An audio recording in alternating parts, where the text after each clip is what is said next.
This episode is brought to you by Progressive Insurance. Fiscally responsible, financial geniuses, monetary magicians. These are things people say about drivers who switch their car insurance to Progressive and save hundreds.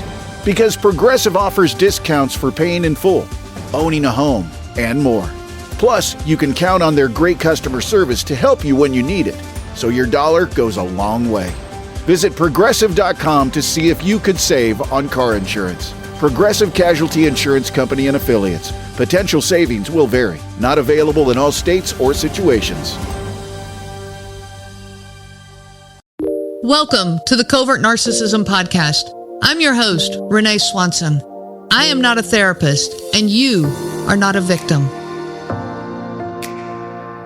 Welcome to the Covert Narcissism Podcast. I'm your host, Renee Swanson, and today we are continuing the series that we are doing on adult children of covert narcissistic parents. This is a guest episode, and I just want to dive right in. I'm really excited for this one. So, Mindy, I want to welcome you to the show and thank you for being here. How are you doing today? Thank you so much for having me, Renee. I'm doing great.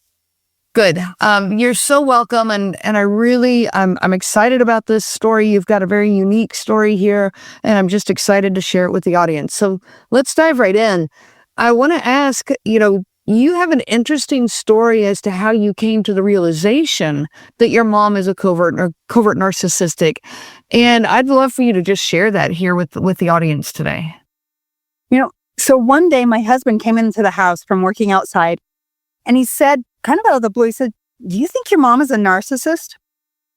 And I'd never even thought about it because I didn't even understand what narcissism really was. I just knew people used it and threw it around. And that started a whole process of deep diving into what narcissism even is. And the reason that's interesting is because of some of the realizations then that you came to regarding your husband. So can you just touch on that before we dive into your parents? You bet. So I was married to my husband for 19 and a half years. And during that time, I had many thoughts of, I married my mother. Oh my gosh, I have married my mother. And as I dove into and learned about narcissism, I realized that not only was my mom a covert narcissist, but my husband was as well. And so, but your husband recognized this in your mom. Yes. He was really into watching YouTube videos. And he liked to come in the house and then point out all the things that were wrong with me based on YouTube videos that he'd watched. Very narcissistic. Yes. But that specific day was my mom. And he nailed my mom with that one. Wow. So his bringing that to your awareness is what led you to the realization that you were married to a covert narcissist. Yes. Okay. And so now let's dive into kind of where that went then in regards to your mom and your dad and some of the recognitions that you developed then there. I guess just kind of explain, what was that combination like of your mom and your dad?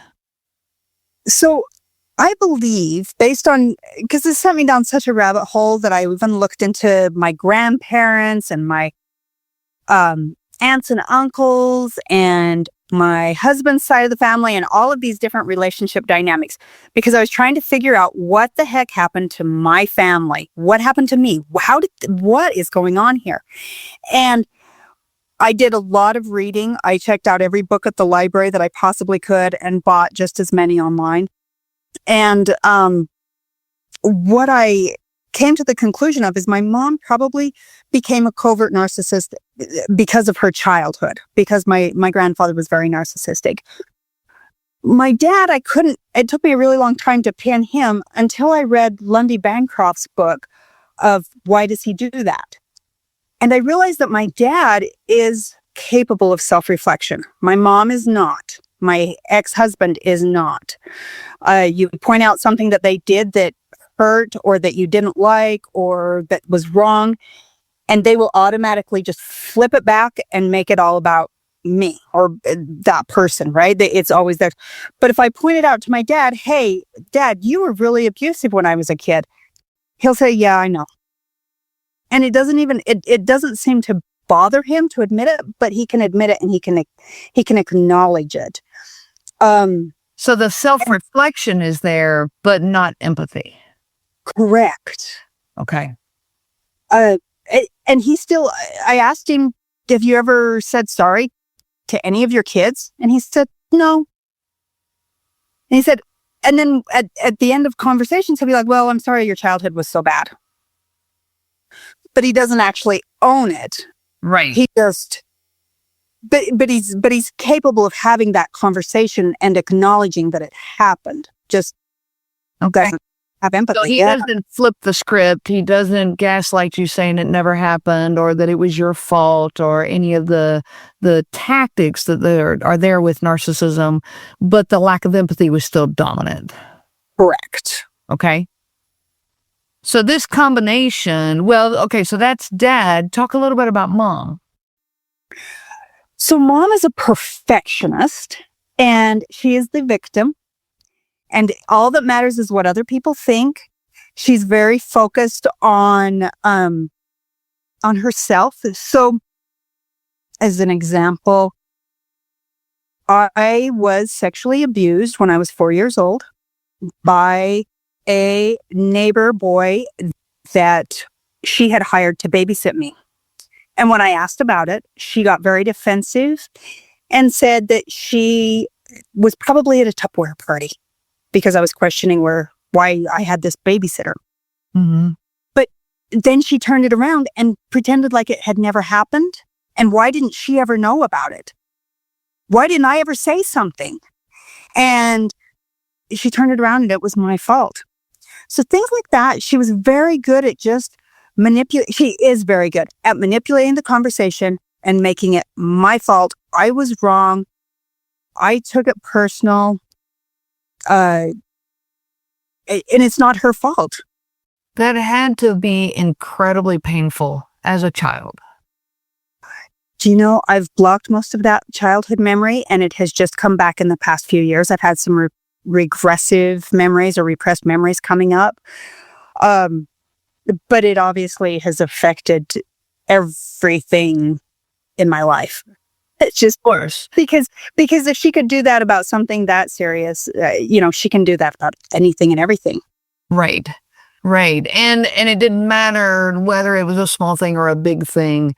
The deflecting, the blaming, the gaslighting, all of those traits are going to still be present no matter whether it's a big or small item. Right.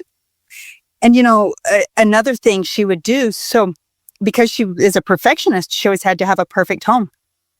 And it became my job to clean the house growing up. By the time I was 12, I was cleaning the entire house by myself and doing the laundry. But if I tried to get my siblings to help me, then suddenly I was accused of being a bully, so I would get into trouble. So somehow I became kind of the person that she used, or the child that she used to meet her needs of appearances out in public, but very, abusive and accusatory towards me in private. Okay. And that's not unusual. That's for a covert narcissistic parent to use their children. It's like you're an extension of them. They use you for the supply that they want. For your mom, it sounds like the supply she wanted was that image of perfection. And so she used you to gain that, but then also put you in the role of scapegoat, where anything that was less than perfect in any way, shape, or form, or perceived that way, was all your fault. Right. Okay.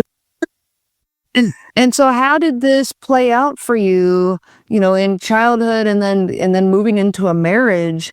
Do you look back now and see, did that set the stage for going forward?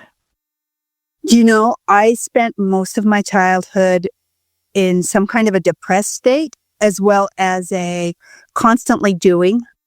I didn't even know how to be. I was constantly doing to try and gain that approval and that love from both my parents. Because, mom, being the covert narcissist, was still the safe parent because my dad was so abusive when he was home, and he usually wasn't home.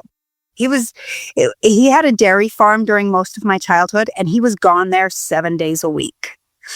But when he was home, she would make one complaint about us kids, and he really took the attitude of shoot now and ask questions later.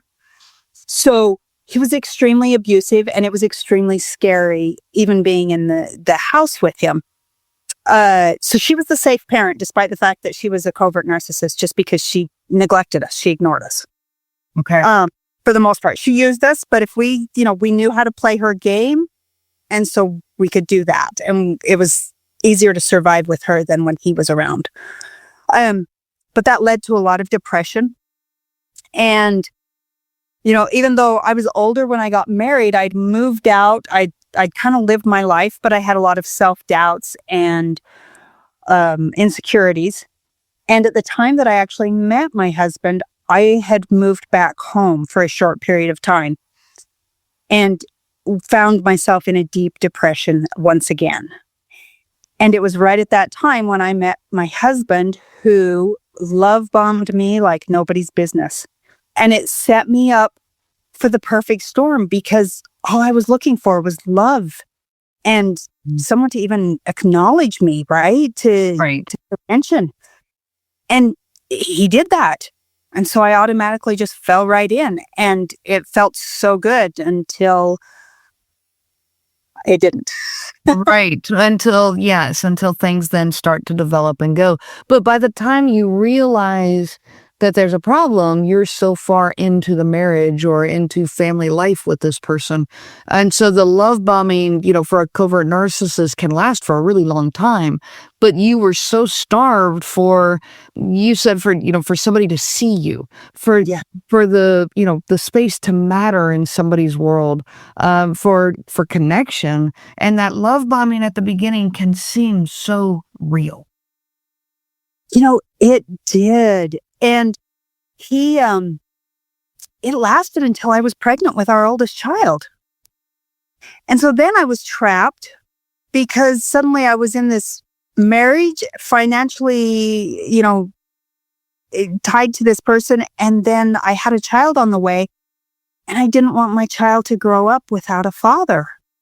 I had such strong feelings about that. And then I had another child, and then I'd created a home of this is what I want for my children. And so I let all of his abuse and mistreatment, I let it go. I didn't fight with it, because I was trying to raise these children the way I thought best. Mm-hmm. And so I ignored it. I ignored so many red flags. Yeah. I mean, at that point, that's the easier of the two choices in front of you. Like, I can ignore the red flags and I can make peace. I can keep peace. Especially, you had the experience of the covert narcissist in your life was the safe person.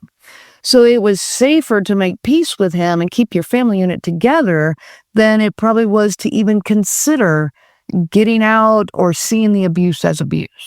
Oh, so true. Well, and I have to tell you, this was 2019. So 6 years ago, I finally told my parents. I had a phone conversation with them, and I said, I'm not happy in my marriage and I plan to get a divorce. I don't know how long it's going to take me before I can get to that point, but I want to divorce him. We owed my parents some money. And so I said, I plan to get you paid back before. This episode is brought to you by Progressive Insurance. Fiscally responsible, financial geniuses, monetary magicians. These are things people say about drivers who switch their car insurance to Progressive and save hundreds. Because Progressive offers discounts for paying in full, owning a home, and more. Plus, you can count on their great customer service to help you when you need it, so your dollar goes a long way. Visit Progressive.com to see if you could save on car insurance. Progressive Casualty Insurance Company and Affiliates. Potential savings will vary. Not available in all states or situations. Before I ended the marriage. And I explained to him just how bad it was, et cetera, et cetera. The next day, I called my mom just to talk to her. And, hey, Mom, how's it going? And she was like, how are you doing? I said, Oh, I'm okay. She said, well, just don't go doing anything stupid. Oh, wow. And I knew in that moment that the divorce was not approved, and I shut my mouth and never said another word to them about it.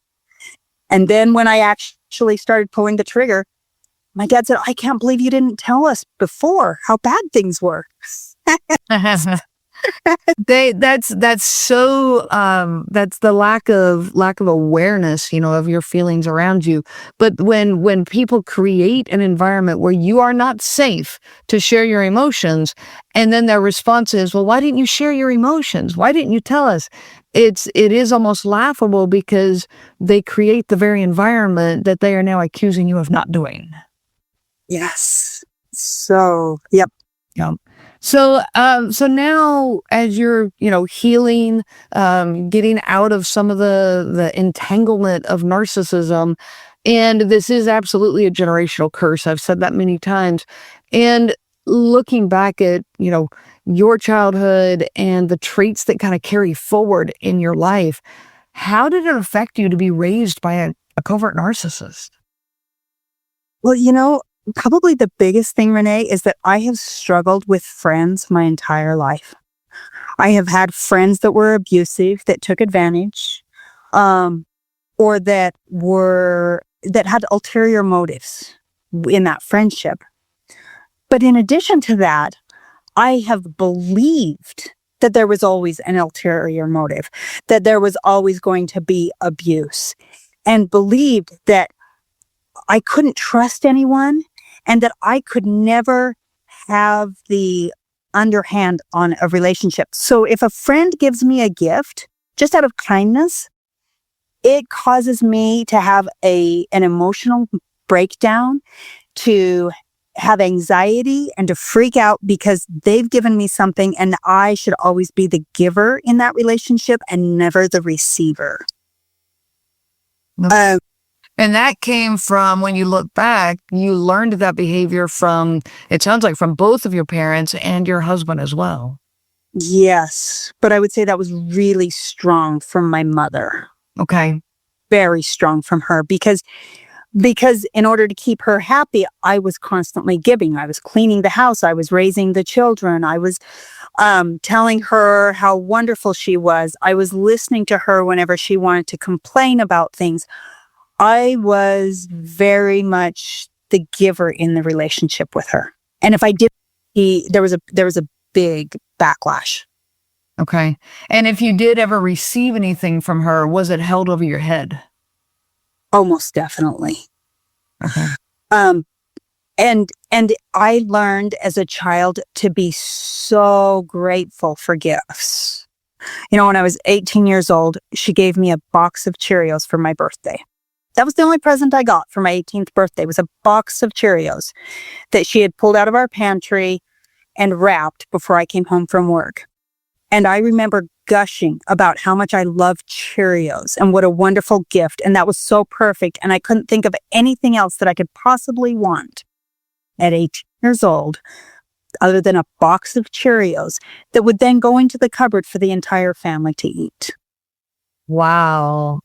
That is such a classic example of the breadcrumbing. We talk about the breadcrumbing, and I talk a lot about that, in a relationship, that we start with this love bombing that is, you get, all this attention, or you go on this, let's say, a trip to Paris. Now, I'm talking about more in a marital relationship, a trip to Paris, and then the bad behavior kind of undermines all of that. And then the next love bombing is we take a weekend cabin in the woods, and then we go back to the bad behavior. And then the next love bombing is a date night, and then we go back to bad behavior, and we get all the way down to a cup of coffee. But a cup of coffee, and I'm so grateful. Thank you so much for bringing me this cup of coffee. And I can hang on to that because I'm so desperate for some form of connection and value from this person. And what you are voicing is that a box of Cheerios from your mom for your 18th birthday did that for you. Well, and I knew that I had to make a big deal out of it because she would be so offended and I would pay the price. Didn't appreciate something that she gave me. Wow. Okay. And so then, so struggling with friendships, that makes sense because I think what I hear you saying is a hypervigilance. This developed a hypervigilance in you to always feel like you're under threat or at the very least that you're not safe. Yes, absolutely. Okay. And that rolls over into work even. Because and probably everything that you could possibly where you interact with people, right? So I'm constantly on the lookout for, oh, this coworker said something and they might have said it in a tone that felt just a little bit off. And so I'm super hyper vigilant of the tone they used or the words they choose or a look, anything that just makes me go, and then all of my defenses go up of they're going to get me fired. Or the boss didn't like something I did because there was a look or a sound or whatever. Something happened that upset them. So it hypervigilance is huge. Mm-hmm. Hypervigilance, and it sounds like also then just internalizing all the behavior that's around you. So the look from a boss that might have nothing to do with you because he just got a phone call that was bad news from his family or something, and you interpret the look though as he must be mad at me or she must think something's wrong here or I'm going to get fired. So everything gets internalized because that's what you were taught. Absolutely. Yes. Yeah. Okay. And did this infiltrate your beliefs about yourself? Oh, they formed my beliefs. I don't even know that I have beliefs that are just mine. Wow. I mean, we're talking about from birth. I'm now 50 years old, birth to 50 years old, and I've had parents who have constantly taught me that I was not valuable unless I was doing something that they wanted. And I've had, relationships, whether it be the ex-husband or previous boyfriends to that, anything in my life that has given me that message and reaffirmed that message that I wasn't good enough, that I can't trust people, that I owe everyone, no one owes me, all of these, it's not safe to show my emotions. It's not safe to speak my opinions or my thoughts. Mm-hmm. Yeah. It's interesting because I went no contact with my mother for a while. I've gone no contact with two of my siblings. I have one sibling that I speak to a few times a year. I've gotten a divorce and, minimal contact with my parents. And in that time, I'm trying to figure out who I am. And it just feels like I'm digging up more and more of how much this has affected me to the point where I really don't even know. Wow. It's shaped every perspective I have on life. And I'm realizing, I think when you start pulling away some of those negative experiences, or the people in your life, when you start going no contact and taking those people out of your life, I think it starts to open up space for you to question and consider. And it's kind of blowing my mind because I don't know. Yeah. Look, yes, what I hear is you're taking some of the layers of thoughts and opinions and perceptions that they put on you, and you are starting one by one to pull those off. And as you pull those off, it's like, I like to picture it like you exist and you're in this building, the skyscraper collapsed on top of you, and all this rubble is what, has become your identity. And here you are in this pocket underneath all that rubble, and you exist, but it's dark. You can't see. You're not sure. Am I alive? Am I real? Is this, am I dead? What's going on here? And as the rubble starts to pull off of you, these little beams of sunlight start coming through. And those little beams of sunlight let you know, hey, I am still here. I do exist. And you start finding yourself. So as we wrap this up today, Mindy, I want to know, do you have any words of hope for those that are listening? Any words of encouragement for those who hear your story and go, yeah, that's me, and they resonate with what you're saying? I would say none of us are born deserving this treatment. We didn't do anything to justify what was or what is being done to us. But the beautiful part about it all is that we have choice. We have the choice and the power to change it going forward. And each little step we take, whether it's listening to a podcast or reading a book, singing a song, writing it down, or even talking to someone, each little step knocks a bit of the rubble off. And even a sliver of sunlight is progress compared to where we've been. And I guess it's that sliver of sunlight that gives me hope for a better tomorrow. What a beautiful way to wrap this up. So, Mindy, thank you so much for sharing that. Thank you. And thank you for being a guest here and for sharing your story with the audience. I know that's a big step, but it's also a big step of your own healing journey. I appreciate the opportunity. I really do. So everyone listening, I thank you so much for joining us today. I hope that these words of encouragement speak to your heart and let you know that you are not alone on this journey. And if you are in that situation where you're looking for help, you're looking for support and clarity, please reach out. No one should ever have to go through any of this alone. You can find all of the resources I have available on the website at covertnarcissism.com. You can reach out to me anytime. I look forward to hearing from people all the time and the listeners that are here. So thank you so much for joining us. I wish you so much peace on your journey of healing. You have been listening to the Covert Narcissism podcast. If you are struggling with covert narcissism in your life, I help people to heal from covert narcissistic abuse.